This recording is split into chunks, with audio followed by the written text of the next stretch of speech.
Here he comes. Oh my word! Can you believe the genius of this man?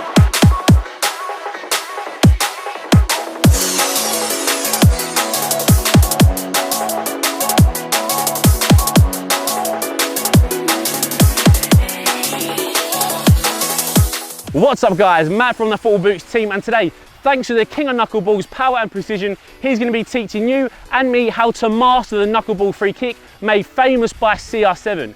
Can his tips help us out? Let's find out. So the knuckleball free kick is one of the most advanced techniques when it comes to shooting, and if performed correctly it can have serious swerve and movement, making it a nightmare for goalkeepers. Gareth Bale, Cristiano Ronaldo and many other professionals have mastered the technique, but what makes it so special? Well, the knuckle or dead ball effect is achieved by getting as little spin on the ball as possible, and by doing this disables the aerodynamics being able to flow past the ball in an even way, which causes the unpredictable movement we so often see. So to learn the knuckleball free kick, there's going to be three main factors that you need to consider to achieve the perfect strike. Step 1. What part of the foot should I use? Most commonly using the hardest bone in your foot, which sits across the laces and instep, is the best connection point for a knuckleball. You need to bend your foot and angle it about 45 degrees when striking the ball so you get a direct and clean hit. So for the first step, like I mentioned in the video, I'm actually using the hardest bone of my foot, which is crossed between your laces and your instep.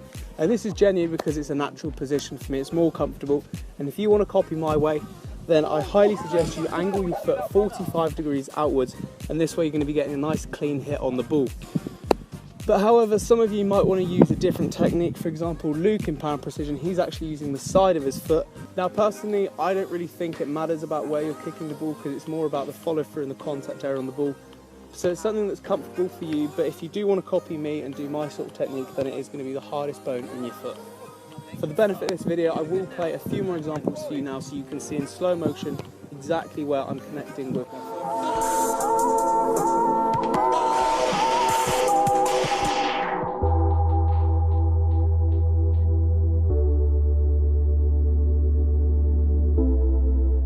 Step 2. Where should I be striking the ball? You need to kick the ball dead centre or slightly below in order to achieve a knuckleball free kick. Failing to do so will result in a curve, topspin or backspin effect, which will ruin the knuckleball. For beginners, I suggest using the valve or a logo on the ball to mark this area out. This way when approaching the ball you know exactly where you need to try and kick.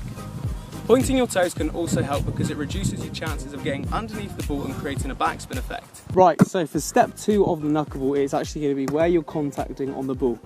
Now, I've said in the video you need to be striking dead centre in the ball or slightly underneath, and there is a reason for this, and that is because you don't want to get backspin, you don't really want to get topspin, and you definitely don't want to get side spin because that's going to create a curl effect.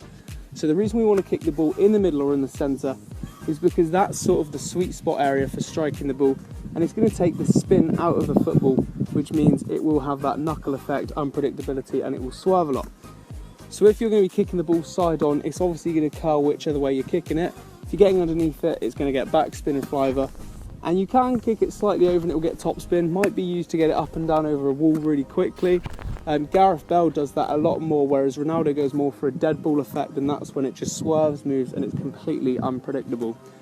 So again, I'm going to show you some more examples in slow motion of where I'm contacting the ball, but I like to use sometimes a logo or especially a valve to put it where I'm aiming to kick, and that way it's just easier when you're running up, you've got something to focus on and you know where to hit.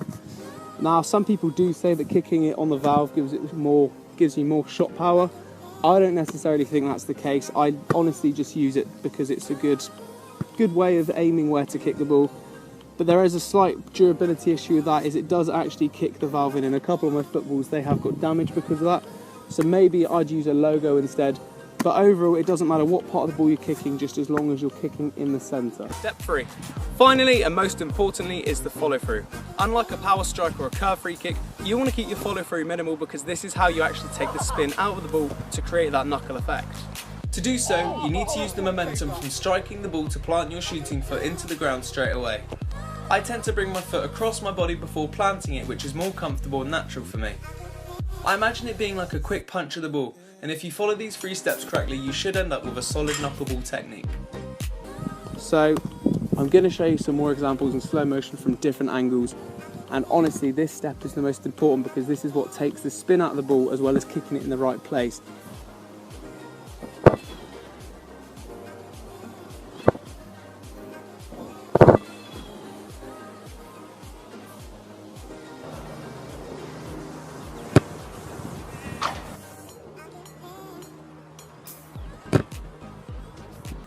But honestly, with the follow through, it takes a lot of practice. You've got to be committed. I mean, I think it took me at least 6 months to start getting a tiny bit of consistency.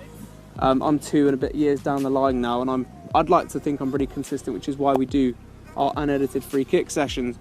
So honestly, the main thing you can do is just practice. You've got to be consistent. You've got to be committed to trying. And it can be quite difficult, especially if you're used to curving the ball or just shooting normally. It's really, really hard to get used to, but trust me, once you do, it's a lot easier and it will get better from there. But now it's time for the challenge. And we've got 5 of the best knuckleballers in the world going head to head. And once you've seen all of them, you guys get to vote who you think's the winner by voting in the poll card.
So guys, there it is, Power and Precision's tips and tricks to improve your knuckleball technique. In the poll card, what we want to know is, do you prefer the knuckleball technique or the old school whippage? Vote in the poll card now, but that's it guys, thanks for watching, cheers.